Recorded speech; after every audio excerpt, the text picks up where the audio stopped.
Hi guys, this video is on gaslighting. What is gaslighting? Gaslighting is manipulating a person to make them question their own perception, sanity, and memory. Oh, don't forget to like and subscribe if you like this content, or hit the bell if you want to be alerted when new videos come up. So, gaslighting is something that is in the arsenal of sociopaths and narcissists. They both use it to get their needs met. They use it in a slightly different way. Sociopaths tend to use it to gain something: sex, money, assets, affair partners. They use it to gain something, and they can be extremely charming, extremely friendly. They can even be seemingly vulnerable, kind, gentle, and shy. And even harmless. They use gaslighting to dupe you into getting something that they want from you. And they will use it to get you to trust them. So with gaslighting, they're going to make you question your memory, your perception, and your sanity. Narcissists, on the other hand, use it to gain power and to make you dependent on them. They make you question your own memory or sanity so that you rely on them and their perception for their version of reality rather than trusting your own. So it makes you not trust yourself. And in that way, the narcissist gets more and more power and control over you. Narcissists, if you ever go to couples therapy with them, they will do this to the therapist and to their partner. It will take a very savvy therapist to pick up on this. I was lucky. I had a really savvy one. So how to figure out if you are being gaslighted, and which means if you are being gaslighted, then you are most likely in an emotionally or psychologically abusive relationship. 1, you often second guess yourself. You trust their perception over your own. You find yourself making excuses for their bad behavior or hiding their bad behavior from your friends and family. You might even find yourself protecting them at your own expense, almost like this nurturing, mothering, like you need to protect them because they're the victim somehow, right? They really switch your perception of reality. If you start feeling a lack of confidence, you start questioning yourself. You might struggle to make decisions because you don't trust yourself. You feel like you can't get anything right, like you can't do anything right. You might have foggy brain and you might feel very, very insecure. So what are some of the effects of gaslighting? Well, they can be very severe. They can be very damaging on your brain. A narcissist or sociopath, they may use your fears against you. They will, in the beginning of the relationship, especially with sociopaths, they will listen intently. They will be very observant. They will take note of your vulnerabilities. They will do this to manipulate you later.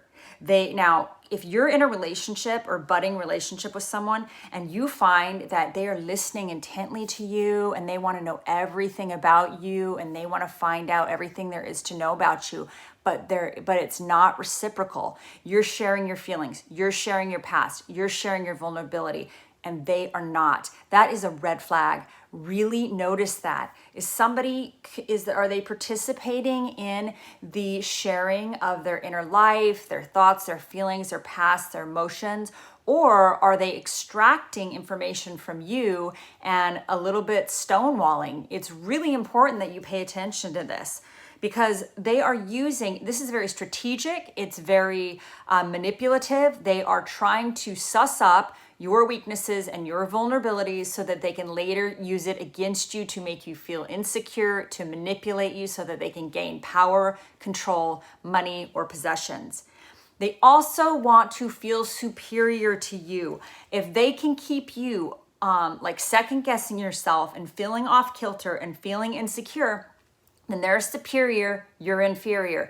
Sociopaths and narcissists need you to be beneath them. They need to be above you. That's all part of their thing.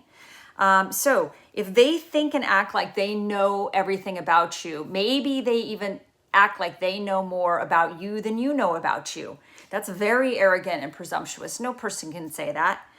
if they normalize things that you feel are abnormal, like if they normalize, oh, well, everybody watches porn, or everyone, goes online and meets girls online, or something like that. Or it could be much more subtle. It could be, well, you could be in a long-term relationship with them and they're always hiding their phone and they don't ever let you see who they're talking to on their phone, and you're like, who are you talking to? And they're like, oh, that's none of your business, it's private. No, that's not how an open, honest, authentic, communicative relationship works. If they start normalizing, if you're like, hey, you stonewall, or you're giving me the silent treatment, and they're like, oh, I'm just private, I'm just shy, like that's not, they're normalizing abuse.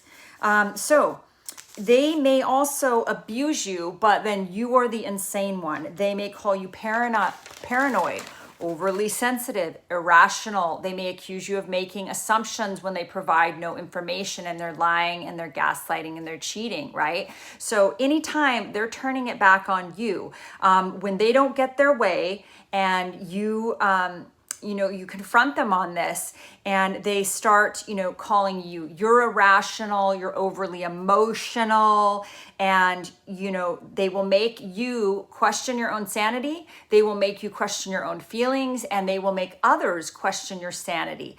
And they do this because they want the upper hand.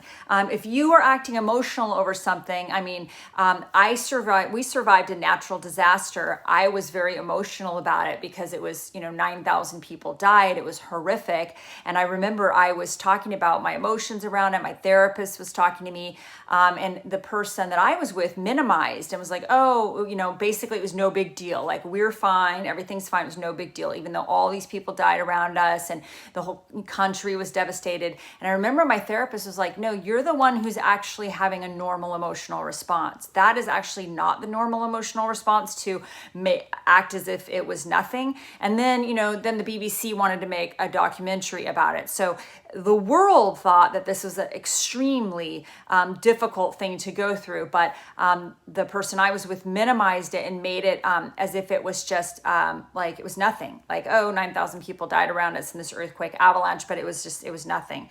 So that was, in a weird way, thank God my therapist was very good about validating my reality. So they also, they may say things over and over and over again so you believe them. Like, I would never cheat on you. I would never lie to you. I would never do anything to intentionally hurt you. I'm a monogamous type of person. I'm not a cheater. I've never cheated. I would never do that. So if they say it enough, you might start believing them, even though your intuition tells you there's something not quite right here. They may have selective memory, and they may deny what they said. So they may make a promise, and when they don't fulfill it, you may call them out on it, and then they deny that they ever said it, okay?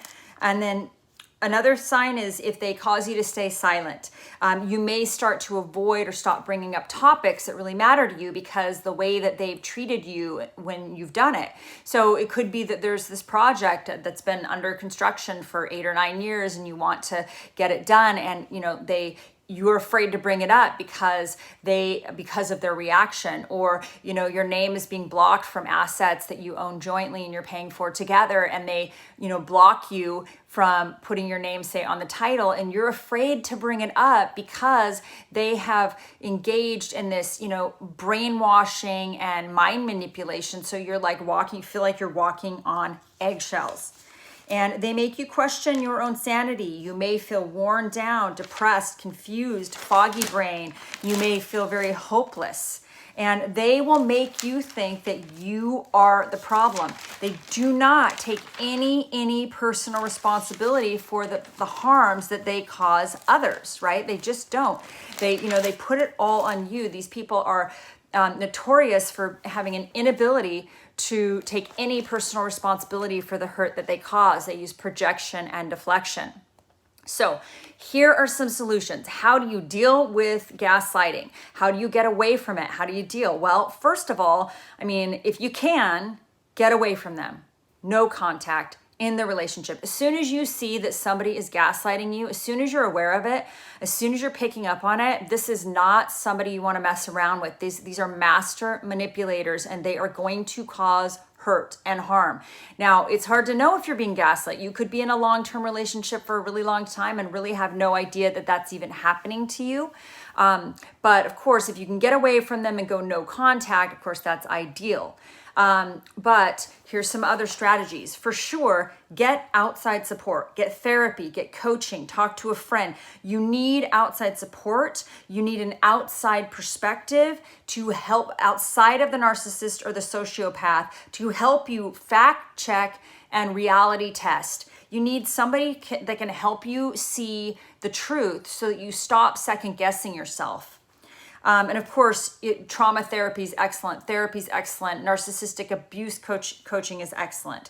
You need to get clarity from the narcissists and sociopaths' lies and manipulations. Okay. Now, believe it or not, this seems counterintuitive, but if they're a narcissist, it is actually, or sociopath, it's actually really good if they have a new source of supply. And I know that sounds crazy and it could be very hurtful because if you are in a marriage with them or whatever, they may have discarded you and they cheated. That's what they all do or whatever. And so that may hurt. But the reality is if they're focused on their new source of supply, it's going to be a lot easier for you to get away from them, because if they are not focused on a new source of supply, they're going to keep coming back to try to manipulate you and suck you back into their vortex. So if they can be otherwise like occupied with manipulating and love bombing and brainwashing this new person, then you might have a little bit more freedom to get away from them. So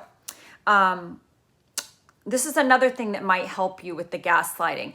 Make a board, like a whiteout board or a chalkboard, and write, or on a piece of paper, write your feelings. Write what you're actually feeling so that you can get clarity on your true feelings and stop being manipulated and having them minimized and diminished or dismissed by the narcissist. So if you're angry, mad, sad, scared, get clear on those feelings. If you do it on like a big, you can do like a feelings board. You can write your feelings on a board and circle the ones that you're feeling for that day.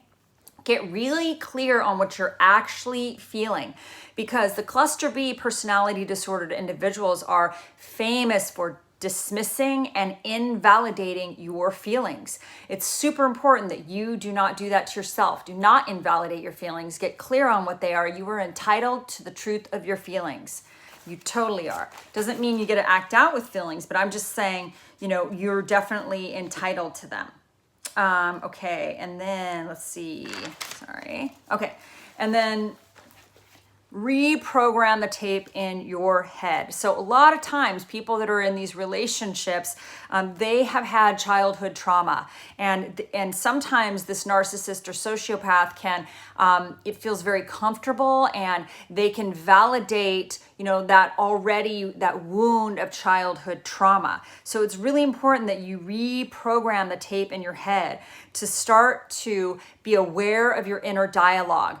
Start noticing the higher brain watching the more emotional lower brain, and be able to separate and be like, oh, look, the thing I'm thinking right now, or this line of reasoning that my brain is going down right now, is really unhealthy for me. I'm not a piece of crap. I'm not disposable, discardable. I am worthy. I am lovable. I do not have to be perfect in order to be loved. That is something that the narcissist or sociopath can really instill into your brain, that you are, unless you're perfect, that you're not lovable. And that's ridiculous, because no human beings are perfect. But that's actually them projecting, because that's probably what they think in their head, at least the narcissist. Like, they think they have to be perfect in order to be loved, so in reality, they don't love themselves. They don't love anyone, because nobody's perfect. So this can help you maybe look in the mirror and start saying some truths about yourself, some positive truths, like, I am worthy. I am lovable. I do not have to be perfect in order to be loved. I have great relationships. I have wonderful friends. I'm surrounded by love. I, get to choose the people that are in my life. No is a complete sentence. Like, you can start saying these positive affirmations to yourself. And then also learn how to set boundaries. Say no. No is a complete sentence. I have this really good friend of mine that always says, no, thank you. And she doesn't need to explain it. She doesn't write a whole, letter of why she can't do something. No is a complete sentence. No, thank you. That's great, right? So you do not have to spend time with anyone that you do not want to. If people cross your boundaries and you set them and they keep crossing them, that may be somebody that you want to not have in your life. You can get them out of your life. You actually don't have to be with boundaryless people. People don't get to hold us hostage. We get to choose who we spend time with. And I would encourage you to spend time with people that are feeding your soul, that are filling you up, that are making you feel positive and happy and fulfilled. And then another thing that's very helpful to help heal your brain from this gaslighting that is very detrimental and damaging to your nervous system and your brain is meditation and mindfulness. You can practice, there's trauma-informed yoga, there's trauma meditations, and of course, I'm a huge fan of EMDR therapy, where you can start to reprogram your brain and heal a lot of that pre-existing childhood trauma. Because people that have complex PTSD, a lot of times they had childhood trauma and then they met the narcissist or the sociopath, and it was like a layer cake of trauma. And then write a list of the facts. The facts is really going to help you. This helped me a lot, that you make a list and you write a list of all the things that are the reality. Like, what did the narcissist or the sociopath do? Did they cheat on you? Did they lie to you? Did they keep assets out of your name? Did they steal from you, essentially? Because that's what that is. Did they manipulate you? Write this list so you can get clarity on the reality of what they actually did. And that is engaging your higher brain, your rational brain, rather than your the emotional brain, which if you're an empath, you probably have you're very empathetic. And so you probably experience the world more through your heart and through your empathy, right? But in this case, it's very important that you look at the facts. What are the facts? This person has, stonewalled you, gaslighted you, manipulated you, given you the silent treatment, dismissed your feelings, diminished your reality. So that's not a good thing. It's very good that you get clarity and some truth, and take that list to somebody that you trust and say, hey, this is the list I've been working on. Maybe your therapist, your narcissistic abuse coach or trauma coach, or a really good friend that you trust, and be like, this is all the stuff that I think is happening. These are the facts. Can you help me get clarity? And I think most people will look at that list and they will say, yeah, you are in an abusive relationship.